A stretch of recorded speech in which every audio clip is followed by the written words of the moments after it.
The purpose of this speech is to inform you all about the setback that young black men in America are facing compared to all other racial and ethnic groups. There are more black men in fields that aren't related to higher education and in the system than in college. Black students' enrollment in degree granting institutions rose from 9% to 14%. Nationwide, the students' graduation rate remains a densely low 42%. This is all according to the Journal of Blacks in Higher Education and in the National Center for Education Statistics. With respect to the education system, young black males are facing many more disparities compared to all racial and ethnic groups. And this is because environmental influences cause more black men to go to prison than college. And then also, it takes black men in America an average of 10 years to complete an associate's degree, which they have gained from a for-profit institution or two-year colleges.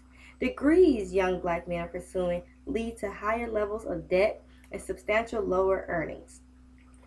Due to black males' environment, there are a lack of them enrolled in higher education institutions, and those that are enrolled are taking them longer than 2 to 4 years to complete, and they are facing higher debt totals than lower earning wages. And here at Howard University, there are 33% of men enrolled here, and the majority of you all being African American. This should stand out as a problem to all of the young black men simply because you state that you are your brother's keeper, but the question is, why are so many of your brothers still behind?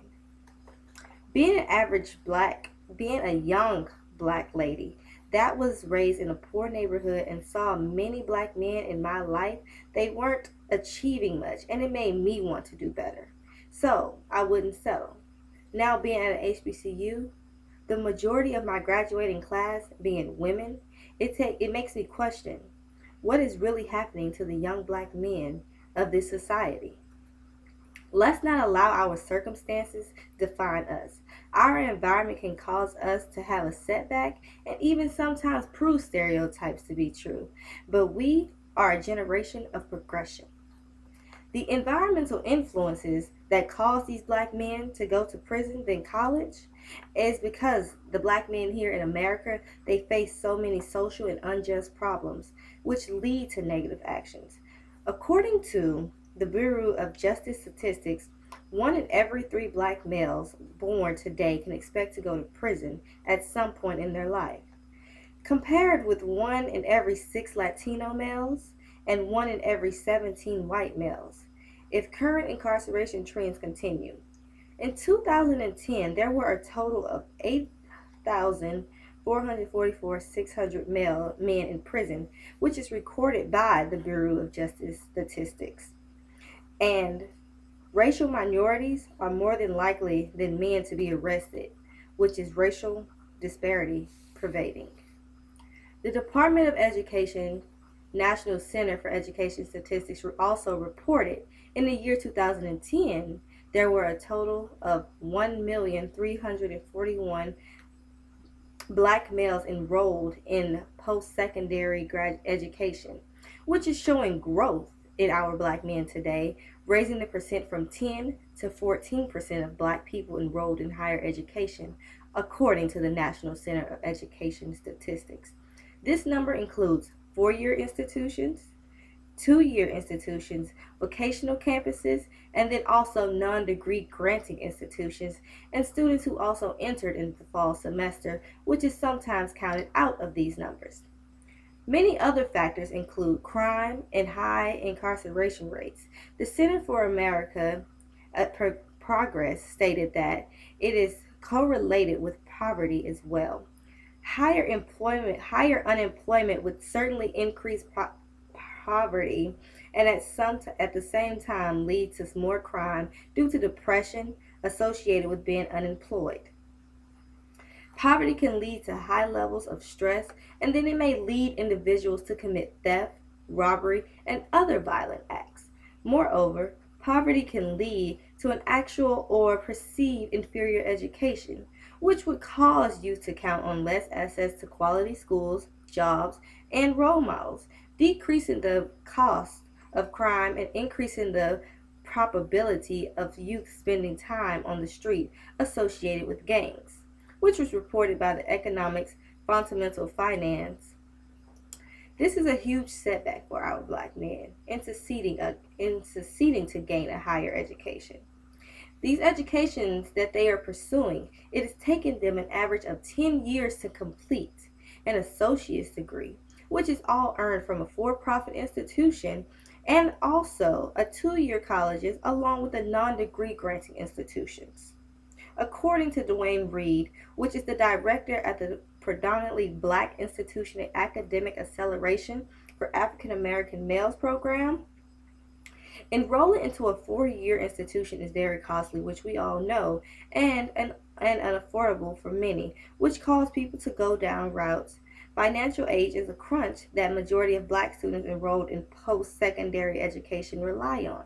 Reed stated in his article to Diverse Issues in Higher Education.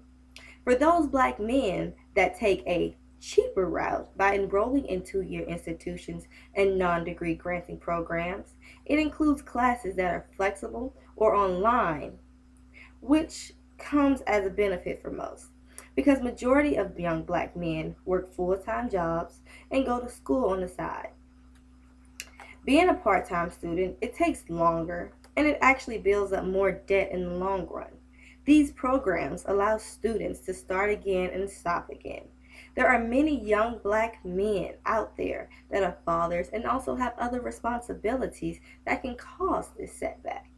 When they enroll into these programs to either earn an associate's degree or certificate, it is for fields such as engineering, graphic design, healthcare, bartending, mechanics, cosmetology, and also technical degrees, which can lead to a good job as a barber, medical assistant, auto repairman, or even a technician. These are good jobs, but it doesn't lead to a front corner office or 401ks or even a reliable retirement fund, which a lot of people depend on for when they get older. These are jobs that keep black men in the lower middle class bracket of America, which is related to the Chronicle.com in their article Race, Prison, and Poverty, and that history is a weapon. Degrees young black men are pursuing is leading to these higher levels of debt and substantial lower earnings, which is stated in the article For Black Students, College Degrees Are Separate and Unequal by Noeli Rooks. At these institutions that train for careers can exceed up to $30,000 a year in borrowed money for tuition. ITT technical institutions charge roughly $40,000 for an associate's degree in computers, given by Amanda Wallace, who worked in the financial aid and admissions office for ITT Technical Institution. For those black men that are receiving these degrees are digging themselves into holes, simply put, because upon receiving it, the jobs they are offered doesn't generate enough income to pay back their loans, which was mentioned in the New York Times. What is commonly said today is if you don't have a college degree, you won't be able to get a job.